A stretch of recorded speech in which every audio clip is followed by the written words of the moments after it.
9:15 हो रहा है। हम लोग बाहर निकले तो देखा बहुत ठंडी हवा चल रही, बहुत ज़्यादा ही ठंडी हवा चल रही। लग रहा रात में बारिश होगी। रात में बारिश हुई तो फिर ठंड और बढ़ जाएगी। और देखो ये तो खाना पीना में ज़्यादा चलता नहीं ना, तभी यहाँ पे कोई कहाँ लड़कियाँ यहाँ पे रह पाती हैं।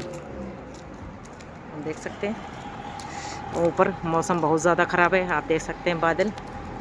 तो हम लोग जा रहे हैं थोड़ा काम से, और जिस काम से जा रहे हैं देखो वो होता भी है कि नहीं होता है।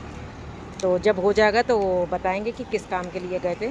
अभी तो फ़िलहाल हमको खुद को नहीं पता कि होगा कि नहीं होगा, इसलिए अभी कुछ नहीं बता सकते। तो आप लोग दुआ कीजिएगा कि जिस काम के लिए जा रहे हैं वो काम हो जाए। बाकी आप देख सकते हैं दुबई के रोटे, दुबई की गाड़ी है, साइकिल भी चलती है हमारे इंडिया जैसी। देखो बंदा जा रहा है साइकिल से, लड़का। तो मिलते हैं फिर एक छोटे से ब्रेक के बाद।